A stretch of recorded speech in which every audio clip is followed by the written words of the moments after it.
So welcome to our course. We're continuing with today doing Shabbat, birth, and bar and bat mitzvah. So fairly shortly, I will share screen. And there we go, share.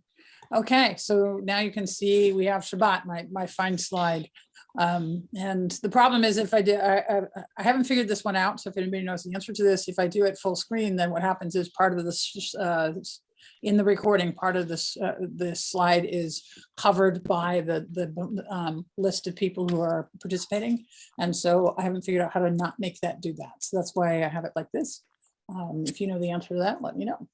But at any rate, we're at Shabbat. And so Shabbat is the weekly holiday. Here's one of our windows. This is the last of our series of windows. We're going to not have our windows anymore after this.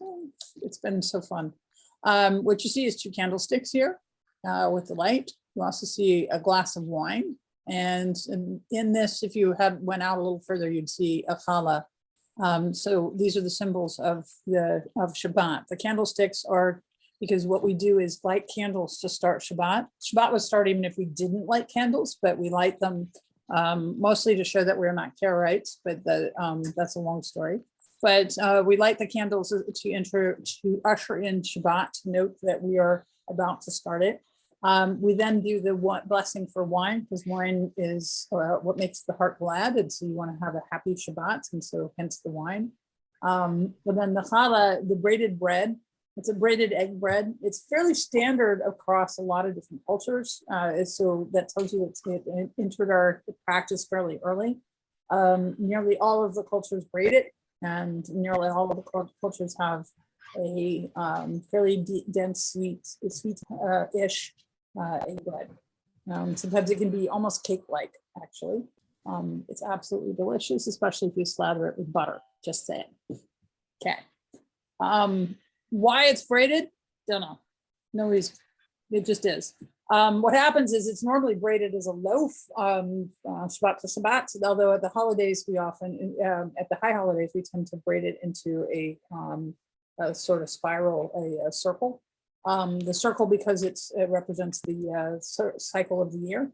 But again, these are practices, and they don't have, when you have these kinds of practices, they don't necessarily have a logical, rational, oh, we all got together, had a great Jewish Sanhedrin organization, came together and took a vote, and we decided that braided egg bread is the thing. Like, I don't know where it comes from. It's just what we do.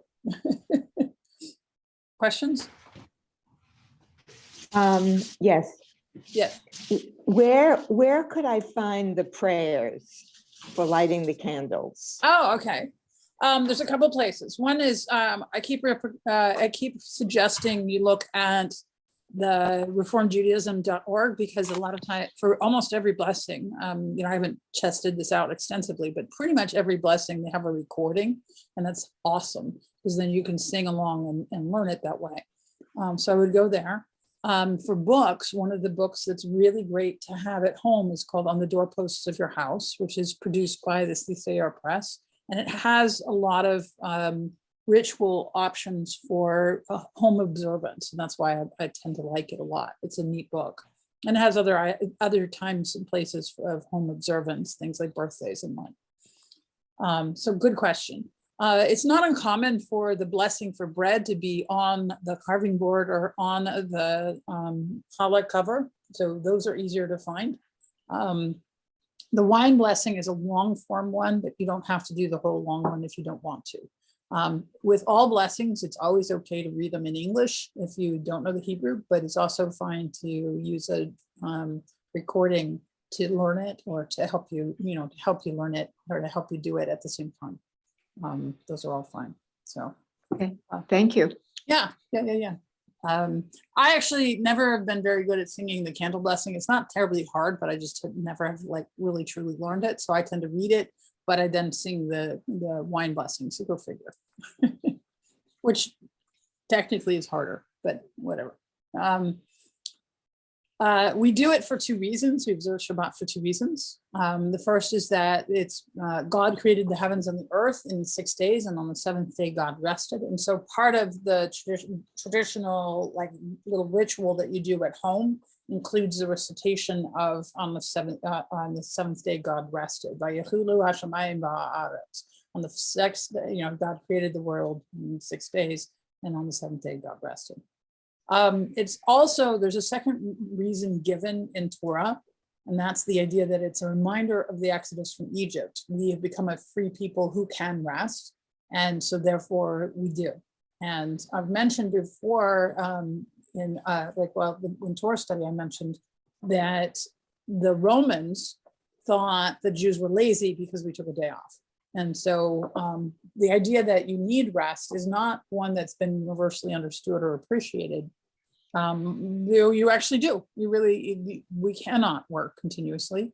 And I had suggested in Torah study that this may be one of the reasons why Jews are known for creativity, is that creativity is generated by rest. You can't, if you work continuously, you won't be creative. So just a thought, but might not be the case, but could explain a few things. What happens is that sundown Friday to sundown Saturday is when this resting happens. Why sundown is because in the Torah it says in the first day, there was evening, there was morning, a first day. And so since the Torah says that it was evening and then morning, and that's the order of the day, then that would be the day. And if you think about it, it's somewhat arbitrary that the dominant culture thinks a day starts at midnight. That's a weird time to start it because nobody's, well, I was going to say nobody's awake then, but I'm often awake then. But, why am I awake for the next day? That doesn't make sense. So the sunset is considered when it starts. Traditionally, we avoid the 39 categories of work that went into building the temple. If you're curious what those 39 categories are, that's a thing that would be easy to do a internet search of. 39 categories of work for Shabbat. You can see what they are. They're things like winnowing, sewing, stacking things, they get into the actions. The reason why they came up with a set of 39 is that these are the different things that are mentioned in the building of the temple, and all of these 39 things ceased for on Shabbat, and so therefore these are the things that are prohibited. And so what happens is that there's been modern commentaries and medieval commentaries as well, but there've been commentaries on this of what does this mean, and so we've kind of come up with answers to this. And we started last week a little bit about this. We had a little bit of the Shabbat conversation last week, where we talked about things like Shabbat elevators, where a person who is what is called Shomer Shabbat, somebody who really observes it with a great precision and a lot of strictness, won't press a button on Shabbat. So that means that if they get in an elevator, they're not going to press the button for the third floor. And so a Shabbat elevator will stop at each floor. Now you may be going, how is it that the elevator is allowed, but the button isn't? Well, there are processes that are explained and worked out on this. I don't follow them, so they don't speak to me. I don't find that a meaningful set of distinctions to make. But, there's a lot of folks for whom it really does. In terms of my own Shabbat observance, I tend to be really super religious about taking a Shabbat nap. Very rarely miss it, even if I have a bar bat mitzvah. If they have a party right afterwards, I come home and take a nap before dinner. And if they have a party in the evening, I come home, take a nap, and then go to the party. So even on bar bat mitzvah weekends, I still get my Shabbat nap. This weekend, for example, it was a 2-hour nap. What it also happens is that you're not supposed to do work. That's kind of hard in my line of work because I'm leading services. So it's kind of weird that on one hand, I'm not supposed to work, but on the other hand, that is my job. So how I sort of resolve that is I make sure that I'm not doing business stuff, like answering emails, arguing about the budget. Not that we argue, but like those kinds of questions, things that might be fraught or difficult, or I try, I still need to be on call for things like hospital visits and that sort of thing. So it's hard for me to just turn off the phone for the whole time. And so that what happens is I have to really work at making boundaries and categories so that I don't just end up working continuously. Does that make sense? Mm-hmm. It's challenging, but I also wouldn't do things like I wouldn't do the bills. I wouldn't. I also try to not avoid doom scrolling on Shabbat, which is harder than it sounds to avoid.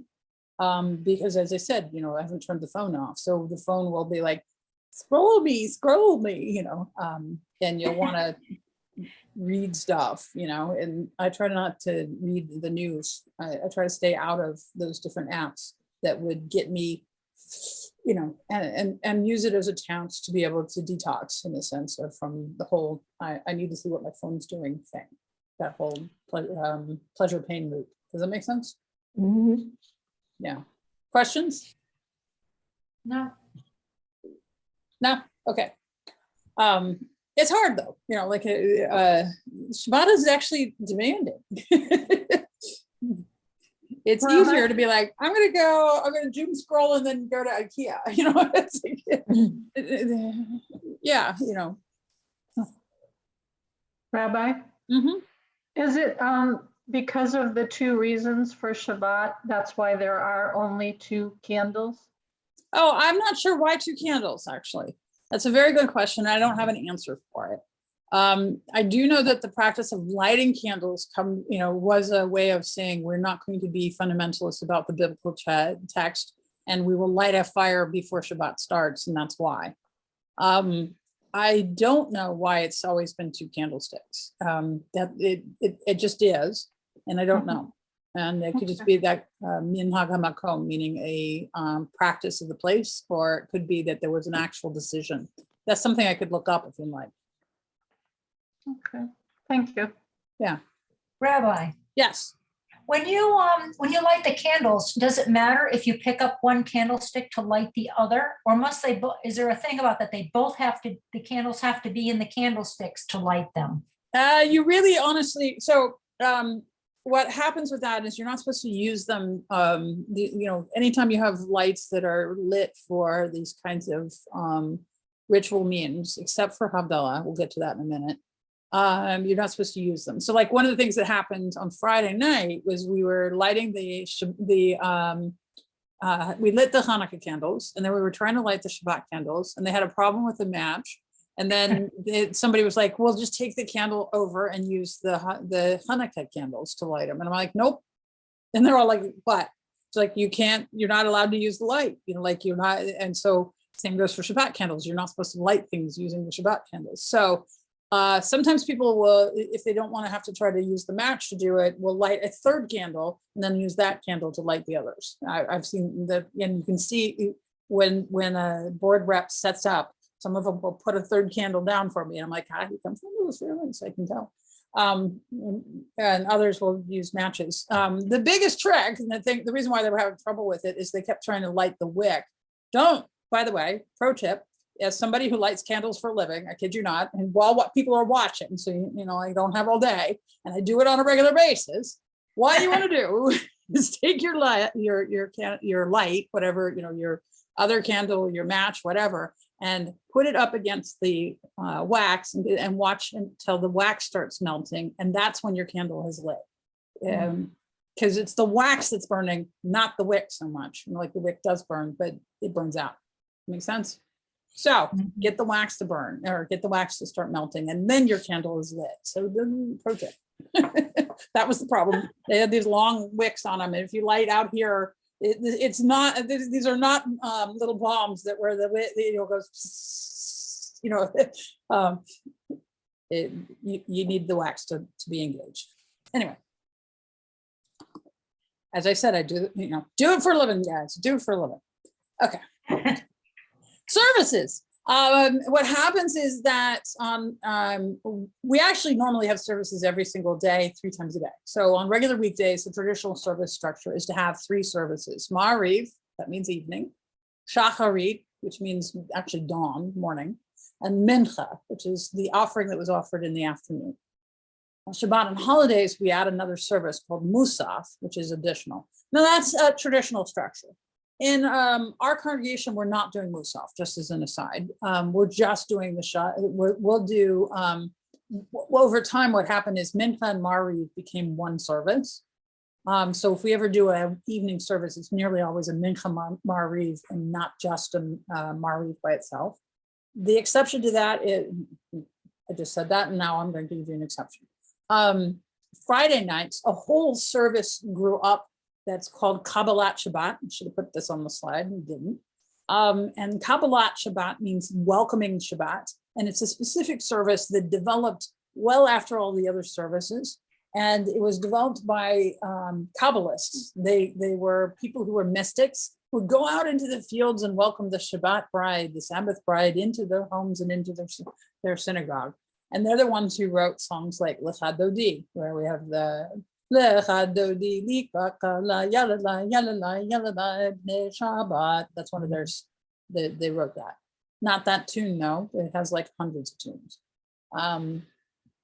And they're the ones who came up with the idea that we'd have a special service for Friday night. And we follow pretty closely what they did. In this particular picture, this is my installation. It is a Friday night. So that's why my hair is short. It's been a few years. And why we're all, we have a lot of people all dressed up in fancy, like we have the flowers and all that. But we do Friday night services pretty regularly. That our emphasis is on Friday night is a reform thing. The conservative movement tends to emphasize Saturday morning. And so a conservative congregation might completely, if it was our size, might completely ignore Friday night and just do Saturday morning. And a congregation of our size that's reform will pretty much do Friday night every single week, and then only should do Shabbat morning services if there's a bar bat mitzvah. We'd have to be just a little bit larger to be able to have a minyan at both services every single week. So like about 100 more families, we would probably have both services. Make sense? Mm-hmm. And we'd have to be truly huge to do a daily minyan, but there are Reformed congregations that do the daily minyan every morning, because there are congregations out there that have 1,000 or 3,000 families and as members. So that exists, but they're not usually in a smaller city like we are. So, okay. Questions on this?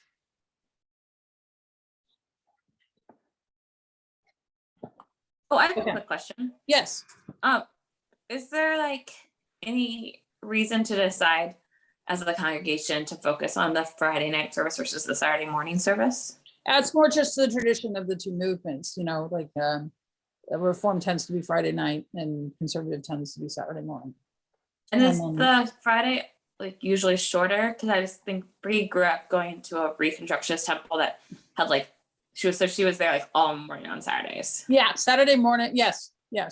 So the Friday night service, we do a long-ish service at an hour, although it could get to the longest I've seen is about an hour and a half if you do every possible liturgy for it. The Saturday morning, on the other hand, if you want to do every bit of liturgy, you're into the 3 to 3.5 hour. Ours don't run that. Like when we do bar bat mitzvahs, we run about an hour and a half to an hour 45. A conservative congregation, it would be unusual for them to run less than 2, but they would run in the 2.5 to 3. So yes, I'm not surprised that the Reconstructionists were able to do that. And Torah is part of the Shabbat experience. We traditionally read Torah actually on Mondays, Thursdays, and Saturdays in the morning. Why the morning? Because the light is better. Since most congregations are not large enough to have a Torah service with a minyan, with a minimum quorum of 10 Jews, it's very common to do the Torah reading on Saturday morning, and it's very common to have the bar bat mitzvah services take place on Shabbat morning. There's also a tradition of reading Torah in the afternoon on Shabbat. So really big places might have double or triple bar bat mitzvahs in the morning and in the afternoon as well, or might push to weekday bar bat mitzvahs. But usually, like the bar bat mitzvahs are the most common form is to have it on Saturday morning. Make sense? Mm-hmm. And then the Havdalah. And here I have a picture of me. It's an old picture because you can see my hair has grown quite a lot since then. This is shortly after I arrived, where I'm doing what's called Havdalah. Havdalah means separation. And just as we usher in the Shabbat with candles and wine, so too we mark the end with a ceremony involving candles and wine. What happens here is we have a braided candle, which represents the days of the week. So sometimes it'll be, in fact, like 7 or 5 or 6 wicks all kind of done together. Although in a pinch, if you don't have one of these fancy handles, you can see, I don't know if you can see my fancy candle there or not. It's kind of blur. If you don't have one of these really cool fancy candles, I'm going to look to see if I have a fancy handle here. Sometimes I do. Yes. Ah. Fancy candle. This is a Havdalah candle. See it? I'll take it out. So what happens is it's braided with its wicks. If you don't have one of these cool fancy, oh, it's going to take me a bit to get this thing out. Okay. We haven't used up the other one yet, so that's why I haven't taken it out before now. If you don't have one of these cool fancy candles, these are seriously fancy and seriously cool. With multiple wicks, this one is looks like a 6-wick thing. If you don't have one of these, then you can take 2 regular candles, twist their wicks together, and lo and behold, you have a Havdalah candle. That's all it takes. You must have a braided candle, though. You must have the braided wicks. Just a single candle by itself does not count. We're picky about these things. Okay, so what happens is you use your fancy candle, and you have a glass of, here I have my 6 points. It's going to be a Kiddush cup. And what I'm doing there is, you notice I'm putting it into the Kiddush cup. What's happening is we do this ceremony where we go through a series of blessings. The first is for fancy candle. And then you also have the blessing for where you look at your fingers and use this light. Because remember I said earlier, you can't use the light. This one is for using. So you may use it. You could light things with it. It's okay, right? And then what also happens is you do a blessing for the spices. Spices are the sweet scent of Shabbat coming into the rest of your week. So you smell that. I don't have spices on my desk here, so I can't help you with that. But men and I had something to hold to put spices in. I don't even have anything to pretend as spices. The best I could do is my mini Munsonettes. I have a box of chocolate on my desk here. That's not spices. So smelling the spices, and then also you have the wine, and you do the blessing. And I get the order confused. So I think you actually do the wine, then fire, then the spices, then the separation, where you put it and extinguish the candle. This one you never drink the wine. I mean, you don't want to drink it after the wax is in it.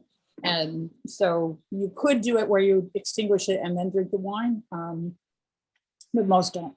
So technically it's a weird one because you're supposed to drink the wine, but if you put the candle out in it, you're not going to want to. Make sense?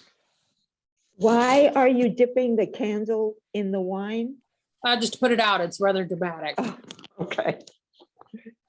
You could just be like, but why? You want to, Okay. get this great, photo op like this. Don't I look serious? The only downside of this is that because of the light, it looks like I have this giant unibrow, but oh well. Anyway, so here I am extinguishing the Havdalah candle in the wine at the end of my installation weekend. So it was a serious moment. It's a nice thing. And you can see, actually, we have some fancy stuff for it, like in the sense that with any of these kinds of things, you can buy, beautiful candles or beautiful, well, this is not a beautiful Kiddush cup, but a beautiful Kiddush cup. And that enhances, it's this idea of bringing beauty to the mitzvot, of enhancing it. But technically speaking, you don't have to. You could use a regular wine cup. You could use the 2 candles braided with the wick braided. You can use regular candles for the Shabbat candles. They don't have to be, you don't have to spend money for this to be a genuine observance. Does that make sense? Mm-hmm. But it's just but it's also a nice thing to spend, like beautifying the Shabbat and making it a beautiful experience is part of it. And part of it is also this idea that, like we're free people, we eat like kings. So like your best meal traditionally would be the Friday night of Shabbat. Like if you don't normally have money for fish, you'd get fish or chickens or whatever, like if you'd have courses, you would dine.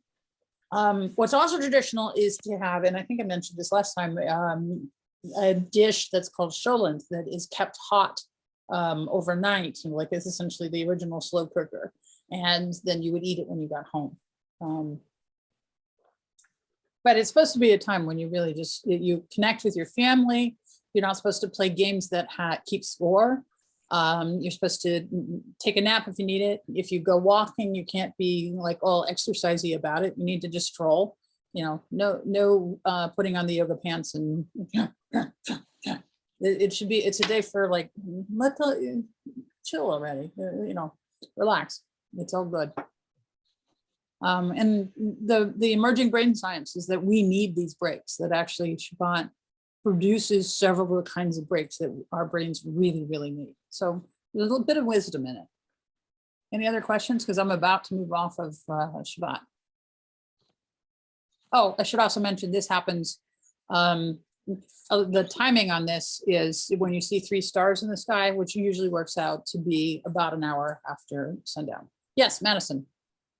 So I understand that Shabbat is Friday night. But what if someone wanted to, so for example, my job currently, I work every Saturday. And so I want to observe Shabbat, but I can't at this stage. Yeah. Could I just do happened. it like, could I do it like Saturday night into Sunday night? Like, would that be kosher, I guess? Kosher, no, but good for your soul, yes. Okay. And you could, you've been, I know, doing things like coming to services on Friday, and so you've been having a Shabbat on Friday night, and then resuming when you can on Saturday makes sense. Actually, is a good way to do it. One of the things that did happen when Jews first moved to the United States, it was very common, especially in the early industrial age, for the employers to put up signs in their workrooms, like the sweatshop type workrooms where have all the ladies sewing at sewing machines. They'd put up signs that say, if you're not here on Saturday, don't bother to be here on Monday. And so those kinds of needs are real. And your first responsibility, is to make sure that you have your needs met, in that regard. But and then work out from there. How are we going to handle this? Does that make sense? In some ways, it's like the problem that I have of Shabbat morning. I'm working in the sense of I'm leading services. I'm on in the real way, but I make sure to schedule time for a nap in the afternoon, and also use some of the strictures of Shabbat to protect my day off, if that makes sense. Yeah. Okay. Thank you. Yeah. So it's a good question though. It's a very real one. Okay. Life cycle. Birth. We're going to talk birth. Yay. Okay. So I picked pictures of stuff around. I didn't have any pictures of babies. So that's why I have pictures from synagogues. So Brit Milah means is specifically referring to circumcision. And this is one of the things, like if people know like 3 things about Jews, one of the things they will probably know is that we circumcise. Like they know we celebrate Hanukkah, they know we circumcise, and they might have one other thing. They might be like, you have something to do with bagels, right? Right? Are those the 3 things they know? Usually? Okay. Okay, so for males, the tradition is to circumcise at 8 days of age unless there's a medical reason to wait. So occasionally I have done circumcision services, ceremonies. I don't actually do the cutting, by the way. I'm not trained in that. We get what's called a moil, M-O-H-E-L. You can see the name right here, moil. I know, you're like, how did you get moil, which sounds like oil, out of M-O-H-E-L? I don't know, but that's how it's pronounced. And that's how it's written. So go talk to me about yarmulke, like fun, which has an R in it when you write it, just so you know. Anyway, the moil is the one who does the cutting. But the tradition is to do it at 8 days a day, unless there's a medical reason. We had somebody who had a bad case of jaundice, and so they waited. Or if you had somebody with bleeding issues, like there's a number of reasons why you might wait. But we do it usually at the 8th day. And we get somebody who's called a moil who does cutting, and the way it's done normally is using a specific technique and specific tool. I've seen it done a couple different ways, and actually the traditional technique produces a good cut. So there's a lot to be said about that. This commandment overrides most others. We'll even do a circumcision on Shabbat, which is unusual. Shabbat usually overrides almost everything. The only thing that overrides Shabbat other than circumcision is life or death matters. So I mean, like, we're pretty serious about the whole, like, you will not do these things for Shabbat, and yet we will do this on the circumcision for Shabbat. So that tells you that it's pretty important. The service itself has two parts. First, the moil does the circumcision, and then the child is given his Hebrew name. There are roles that are given to the grandparents in this process, and what happens is that they will bring in the child. And then what also happened, one of them brings in the child, and usually it was traditionally the grandparent, the grandfathers. One would bring in the child and the other would have him on his lap. Any more people will use this sort of, it's sort of plastic. It looks a bit like a baby bath, and it's to strap them down to keep them from moving. That's a good idea. I do recommend using those.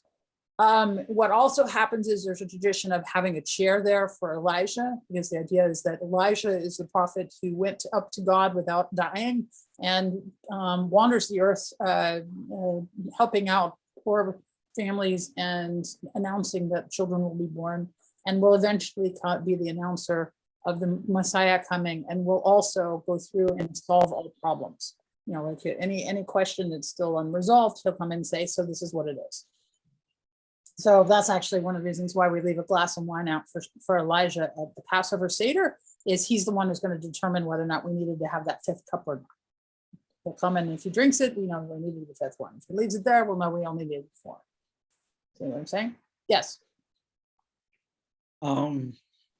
Why is it on the 8th day? 8th day is biblical, you know, it's biblical. And the biblical likes 8s and 7s. The biggest issue there is that it does make sure that you have a Shabbat, but it doesn't give a reason otherwise. There's been arguments that the child is less likely to feel pain at that time, you know, that's a humane thing to do. I don't know if that's true or not. Whenever I'm involved in these, I do recommend Emla cream, which is a numbing cream, in just in case, because that sounds painful. But yeah, I don't have a good answer to 8 days. It's biblical. It just says 8 days. The nice thing about 8 days, at least from my perspective, is if they're born on a Monday, they're circumcised on a Monday. 8 days is the same day of the week. Yes, Kristen. Okay, so it's a weird question, but how do you plan ahead for these kind of things? You don't. That's the hard part. And so like, do you pre-interview moils ahead of time? Like, you know, you can actually, you can give them moil a heads up. Hey, you know, there's a child on the way, kind of thing. And this is my due date. Yeah. You know, in your last month, it's not a bad idea to start looking at moil. And I don't actually know a moil at the moment, so I need to do some work too. Yes, because I said to talk to your rabbi, so I'm looking at you. I need to track down a moil. It's not uncommon for sometimes pediatricians will do it, sometimes urologists will do it. Sometimes there are folks who are general physicians or surgeons who are also interested in Judaism. So I once also, when I was in Plattsburgh, actually, we usually had a nurse midwife come over, who was Jewish, who was really good at it. Actually, she was one of the better ones. Yeah, I do judge moils, I gotta say. Yeah. Because some of them do better jobs than others. And like when I was living in Cincinnati, we all knew who the best one was. So yeah. And do parents usually have a pre-meeting with the rabbi about this? You know, like I'm thinking like, we have no Jewish grandfathers, so right. Or a Jewish father. Okay, what happens with these kinds of things when you have a service where there's a traditional role for somebody who is not sure, you know, the person who would do it wouldn't do it or isn't, you know, I have this kind of issue all the time, you know. I had exactly this issue actually. What happens is that, actually, I'll tell you the story of Ben's breast. What happens is that you have other people stand in. You know, you get friends to do the role, or the grandparents, if they're willing to do it, do it. You work out a substitution, basically.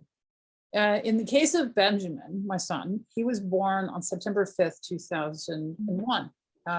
His bris was scheduled for September 13th, 2001. And there was a few things going on in the world that day. All of the family was supposed to fly on September 12th, 2001. And as you know, there were no flights that day. And so what happened was we asked my mom was there because she had come right when he was born. Nobody else in the family was there. And so I was in rabbinical school at the time. And so I asked my fellow rabbinical students to stand in and to take each of these positions. And they did. They read the parts, they held the pillow, they did the whole thing. And yeah, one of my friends still says, "Who's your daddy?" But and I'm like, really? Damn, stop it. Anyway, and so you work it through, and it ended up being a really meaningful service. Everybody really wanted to see a baby that day. We had standing room only. So what happens is basically, you know, that's a long-winded way of saying we find people to take those roles who are important to you. So, and just because the tradition says it should just look a certain way, yeah, but I'm not strict, as you know, and I think that you know, we're supposed to have the tradition work for us. You know, did you raise your hand again? Oh no, that was all my questions. Thanks. Yep. Okay. We'll Alejandro. discuss this in detail later as the time gets closer. Okay, no worries. It'll be beautiful. Question. So, I guess in the Bible, who is the first person to do it, and why is it done? And it like it just, I don't know, it just seems like very interesting to me, because I feel like this is never really talked about in my family ever. Okay, so what happens is that Abraham is the first one to circumcise. He has the 3 angels come visit him while he's recuperating.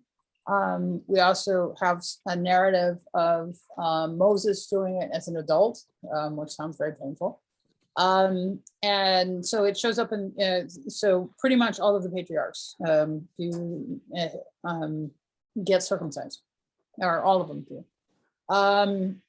It was a common thing in ancient Near East. Not every culture did, but it was a common thing. It's something that we have done as a sign of our connection to the covenant. So it's a pretty ancient practice, and it's one that we've been actually very, very connected to. Like we've fought wars over this.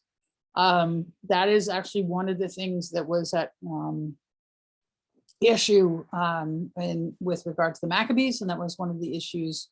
The whole Hellenistic process was this celebration of the beauty of the raw body, the body that had not been altered in any way. And so this has been one of our defining things for a long, long time. That said, we do, you know, I do encounter folks who are like, I don't really want to circumcise my child. I don't want to make that decision for him, and so forth. And with that, I say, yeah, I get what you're saying. And, you know, anytime I encounter folks who say that, I'll say, I'll do the naming if you want, and you don't have to circumcise. But the problem that you run into with that is that he may feel like he was rejected for the covenant. He like how you interpret it is not how he might interpret it. He might feel like I wasn't good enough, they didn't do it.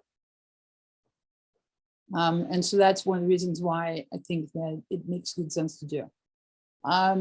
There are some arguments back and forth about whether or not it's a better thing to do from a health point of view. The health data seen that I have seen anyway, I might be seeing biased sources, so I'm sorry if I'm wrong. My understanding is that the health data argues in favor of it. One of the things that I did, and actually I'll tell you two more things on that, and then I'll let you ask more questions if you want. One is that when I did my son's breast, I didn't do it personally. When we did my son's breast, we did actually his naming first. The reason why was partly because then he's not going to be wailing. You know, as you can see, first you do the circumcision, then you give him his name. The reason why they did it in that order was that you bring him into the covenant and then you give him his name. And I was basically trying to say symbolically, well, he's part of the covenant regardless of whether or not we do this. And I was doing that for egalitarian reasons. And this is one of the reasons why I have, in fact, done conversions without requiring circumcision, is that I think that if women can become Jewish without going through circumcision, and when there is, you know, like women's circumcision is not a thing, then men should be able to too. And because also coming to it as an adult is different than your relationship as an infant. Like I feel like that is challenging. Most of the people I've done circumcisions, and most of the people I've done conversions for, though, who are male in their biology, have wanted to do circumcision. That the majority have, but not every single one. And the other funny thing is, or not funny, but the other thing that I do actually anytime I meet with conversion candidates is I say, I'm not going to presume one way or another if you as to whether or not your presentation matches. And so I explain to everybody, I don't require that you have to do circumcision. However, if you choose you want to, come tell me that you're going to do it. And then we'll go from there. And so I'm just going to tell you what happens, what it looks like, how we do it. And then if that applies to you, come tell me. And so that's part of the reason why I've taken that approach, is then I don't need to know. If that makes sense.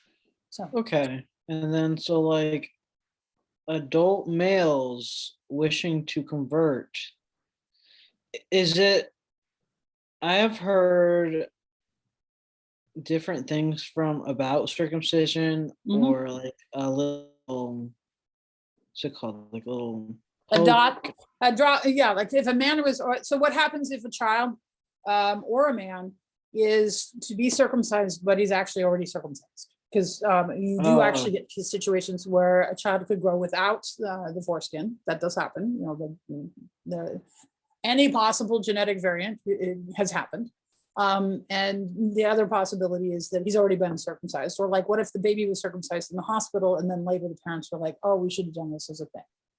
Then what they do is do what's called hatafat dam, which is where they take out a drop of blood from where they would have done the circumcision. This, my understanding, is not painful because they use the insulin type needles, which are very, very thin. And that qualifies. And so that's the most, and so all of the men who have done circumcision who have converted with me have done that because they were already circumcised. I haven't had any man come to me who was uncircumcised and asked to convert and be circumcised. I have had an uncircumcised man come to me and say, please don't make me do this. And I did convert. So. And I have colleagues who are like, you know, they're like, well, what would you do?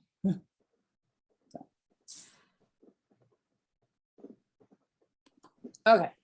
Read bat, unless, are there any more questions? Because I'm happy to keep talking circumcision. Okay. Brit bat is the equivalent for a girl. Bat is girl, Brit is the covenant. So the other one was covenant of cutting, Brit milah. This one's covenant of girl. For females, there was no parallel service in the tradition. You know, it was just men would be circumcised, males would be circumcised, they'd be brought into the covenant. We would know that they were male. But part of the reason for that, I mean, if you think about it, is that in the traditional structure, men, those who are cis men, to be really precise about this, it had special privileges, and so you needed to establish in some way that this one gets those special privileges. So that's part of the reason why there's a whole lot of stuff around the circumcision, but there isn't for the girls. But at any rate, in recent decades, new liturgy has been developed in which parents engage in rituals for welcoming a girl child. And so these services might include like lighting candles, washing the child's feet, wrapping her in a talit, doing the blessing for wine. There's a number of ways that you do this ritually. Most of the people that have come to me for a brit bat have gone for either the candles or the talit or both. That 99%. I don't think anybody's done washing the feet. Pretty sure all of them have done the wrapping in the talit and about 25% of lit candles. So it gives you a sense of where we're at on that. It's a nice thing though. That one doesn't have to be done, because it's not part of the tradition's insistence on timing. It could be done at any time. So that was actually what Kristen was saying, was like, when we did Alex's naming, we could have waited. And I'm like, yeah, you could have, but hey, it's okay to do it on the 8th day also. Any questions? Okay, cultural practices and superstitions. We have some superstitions related to pregnancy. When we don't wish somebody congratulations, or the Yiddish mazel tov, when we hear of a pregnancy, instead we say basha'a tova, which means at the right hour, at the right time. Because we're aware that this is a fraught time, and we want it to go well.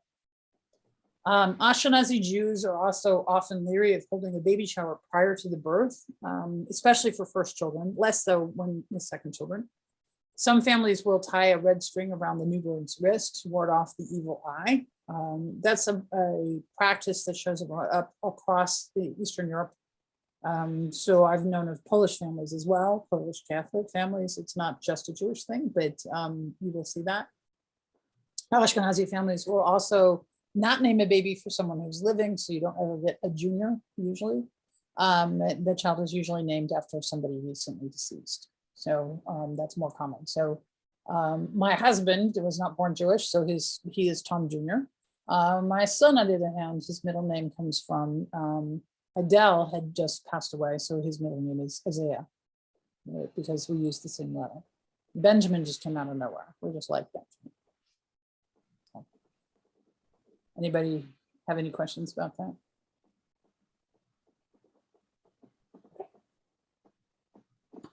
Bar and bat mitzvah. Wait, I have a question, sorry. Yes. So we talked about circumcision for conversion. Is there a similar like naming ceremony with a conversion? Oh, yes, with the conversion, and we will talk about conversion as part of this series. Okay. Conversion does involve a naming ceremony. Yeah, actually. What happens is you usually go before a Beit Din, which is a group of 3 rabbis, or it could be 3 people from the community. I mean, it doesn't have to be rabbis, but it usually is. And they ask you questions, make sure that you're a real candidate, that you have not been coerced, and having had that sufficient for them, then you usually will go before the ark and hold the Torah and recite the Shema, V'ahavta, or some version of that. And at that time, get your name. And so you get to pick your name if you wish, or you can have me help you pick the name, or you can just say, name me. And I have that's not it, around here somewhere. Oh, I bet it's in there. Is a naming book that has, oh no, it's on the table right now. I have a naming book that has, like, you could look at, you can name according to your English name's meaning, the first letter of your English name, a prophet or a matriarch or patriarch that you like, that kind of thing. My Hebrew name is Ahuva, which is a translation of Carrie.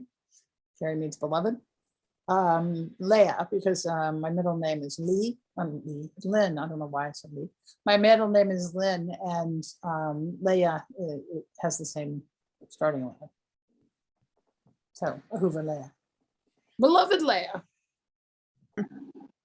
Okay, thank you. Yeah, my husband went for Eliahu, because he liked Elijah. They thought that was cool. I guess he wanted to do the fifth cup of wine. Okay, these are the jokes, folks. Sorry. Okay. Bar bat mitzvah.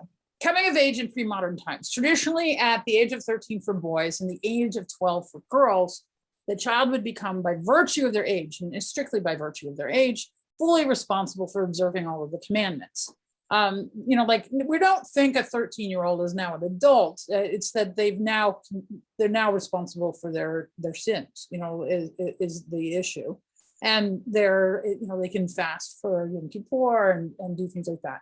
Also at that time, in pre-modern times, you would also usually go and be apprentice. This is the point where you would often leave home, because you'd either go, you might be home, but you were apprenticed to somebody in the village, or you might be sent off to school. If you had promise and were likely to continue your education, you would be sent to a boarding school, because those schools weren't in every community. So it's also a good time from that perspective if you're leaving home. At 13, the boys could be counted in the minyan, the quorum needed for prayer. And at the first service after he turned 13, the boy would be called up to the Torah for an aliyah, which meant that he was invited to recite the blessing for Torah. That blessing, the aliyah, the actual thing that is the bar mitzvah, is Baruch Adonai Hamvorach, Baruch Adonai Hamvorach Le'olam Va'ed, Baruch Atah Adonai. It's that blessing. That's the big thing that he's doing. That's the origin of the bar mitzvah service. Not such a big thing. However, we have since gone way past that. Coming of age nowadays, over the past 100 years, a bar mitzvah service became a much larger observance with a party and a luncheon afterwards. In fact, it's become part of the general culture. The general culture knows what a bar, it's like, okay, when I said 3 things that people know about Jews, circumcision, bar bat mitzvah is one of them, yeah, Hanukkah, and then maybe bagels, right? I was wrong what I said earlier. They know bar bat mitzvah. The first bat mitzvah for girls was Mordechai Kaplan's daughter Judith in 1920s. I think it was 1925 or 1924. I have to look it up. Initially, the boys were given more to do than the girls. A lot of times they would read Torah, whereas the girls would just read half Torah, or they do, some sort of thing like that. But eventually, what happened was the girls' services became fully parallel. And when they became fully parallel, it became really the practice to do it at the same time for both, both 13 for both. Now, there are congregations that will allow 12, and we will on occasion make an exception for, we have one coming up where we made an exception for a 12-year-old. That's a separate thing. But it's usually at 13. And what's happened is the supplementary after school religious schools became how you have a bar bat mitzvah. What would happen is you would start learning decoding skills and prayer learning skills. And so these two things kind of coincided, where at the same time that there was this development of supplementary schools to teach Jewish knowledge outside of the public school, there was also this service that developed that celebrated what the kid had learned. Does that make sense? At first, we had just simply done confirmation in parallel to what was going on with the Protestant Christians. But the bar mitzvah, the bat mitzvah, has ended up being a really powerful cultural thing. People will join a synagogue just for a bar bat mitzvah, just to have this training, just to do this. And I think that's okay. I'm actually totally fine with it. Part of the reason why, and I'll explain what I think, why I think it's so popular, why I think it's been a good thing for us, is that this is a moment when the kid is no longer a kid. I mean, that's part of the reason why they no longer eat on the kids' menus, for example. Their tastes and their understanding and their relationship to the world changes at 13, but they're not full adults yet. It's going to be another 10 years before they're real adults, actually, before this part of their brain finishes growing. The prefrontal cortex doesn't stop growing until about 24. And so what happens is that in those 10 years, they're not a kid, but they're not an adult. And what we do, which I think is the smart thing, is we get the congregation and the rabbi and all these people involved and help negotiate this process of changing from a kid to an adult, and puts a spotlight on them for doing good things. That's not a bad thing, so that they know how to get attention in a good way. It also teaches them, pushes them past their usual limits, so they learn that they can do harder things than they thought they could.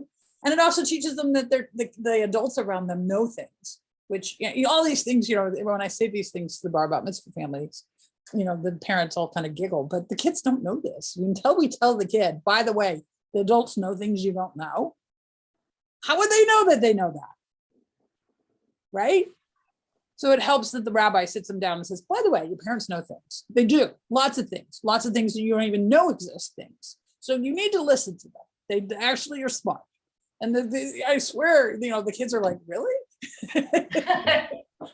Oh. They don't know what they don't know. And so I feel like it's a really important thing to be doing.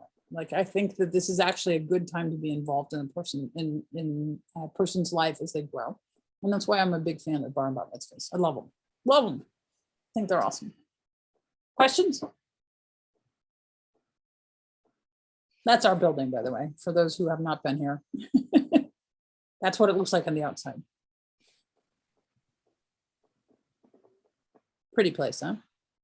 And notice, did you notice I used the old building here for pre-modern time? That this is the one in Rome, and then this one is us, which is a modern and somewhat New England looking building. So, questions? I have stunned you into silence. Oh. Okay. I'm going to stop the share because I think that concludes the lecture part, and then I can talk housekeeping afterwards. But so I'm stopping the share now. Okay, so hello all. And Mazel Tov, the church Spector family is having a bat mitzvah, in fact, next Saturday, which is exciting, very exciting. She's going to do a really good job. We just did her rehearsal this week. From noon until 2, and she did an amazing job, and she's got this really great speech, so it's really going to be fun. So I encourage you to come to that if you're available, because even if you don't come in person, we will put up the Boxcast link, so it's possible to watch from home.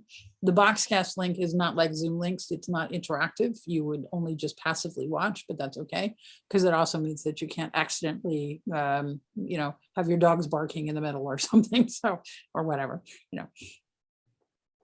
Any other questions? Rabbi, quick question. Yes.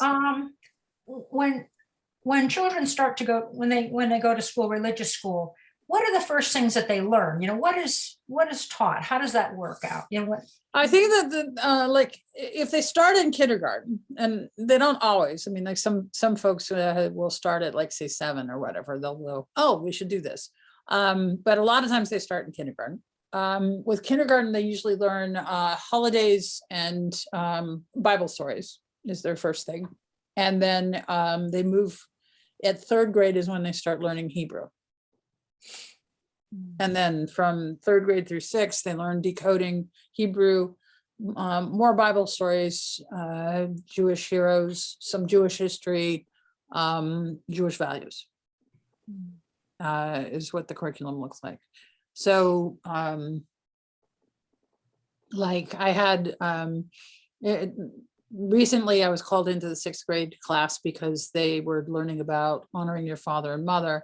And they had questions about, well, what if your father or mother is a criminal? Do we still have to honor them? They're good questions. And so that's why I got called in. He's like, okay, I'm going to bring in the big guns here. What does decoding mean? Like to be able to see the Hebrew letters and know what they sound like.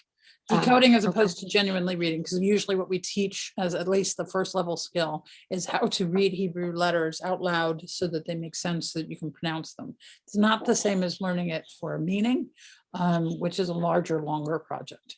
But we will teach a vocabulary of about 150 words total. Words like Shabbat and Shalom and Kiddush and Kadosh and and so forth. Rabbi, do you have a teach? I'm sorry. I see that Clay has his hand. So let's go to Clay next, and then I'll come to you. Oh, hi, it's Oh, Jacqueline. Jackie, okay. So And that's, Clay. that's okay. And Clay. So what is a bat mitzvah like for an adult?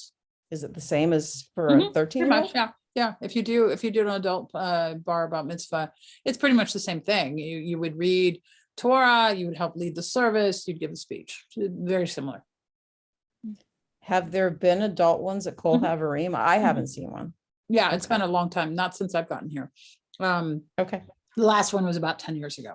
And this class can morph into one. So like if you want to do an adult bat mitzvah, we can make that happen. Yes, I see Susan wants to do it. And that's part of the reason why we're doing the Hebrew is like anybody who wants to do a bar bat mitzvah as an adult, that's a great thing to do. When I converted to Judaism, I also did it. I converted shortly before my bat mitzvah. I had converted on December 7th. And then my bat mitzvah was the portion Vayikra, which is Leviticus, which means I must have been in February, but I don't remember the date. But if somebody converts though, they don't have to have a bar of bat No, mitzvah. It's no, only if you- you want to have. It's only if you Yeah. want to. I want to, of course, Okay, I'm already. you can do Jewish, that. but- Yeah, yeah. Okay, thank you. Okay, so Thank you and Susan, we already know we're going to do it, and we may have others. And then, yeah. Who else had a question? Oh, I have a Oh, question. Nancy, yeah. Do you have any cheat sheets on basically in Hebrew and the letters and such? Anything like that? Yeah, well, the introductory books, things like Aleph isn't tough. Aleph isn't tough. Have it in the front of the book. And what did And you you say? also the name of it? you also could just Google that, like Ah. those exist, yes. I'll pick out a book. I haven't figured out what I'm going to do. Maybe do Aleph isn't tough because I've used it before, but I was going to just kind of check out what the options are. Alex. I'd like to do an adult bat mitzvah as well, please. Awesome. Yes, that would be awesome. Yes. And welcome. And Alex recently joined our class, so welcome. And yeah, that would be great. So we will, as I said, we'll start the Hebrew. I apologize that I couldn't do it before, but I just wasn't, there was just too much. We'll start it in January and we'll work through piece by piece. And yeah, you learn how to read that. This is what I did. Exactly what I did. What date did you say was the last date in December we'll have our class? The 19th. 19th. The 19th. And then if you can't make the 19th, like if any of those dates aren't working for you, I do put I do hand off the recording immediately to our tech team and they put it on the website. So all of the classes are in fact recorded. So it is possible to listen to all of them. Thank you. Or listen to them again, like if you missed something. So, any other questions?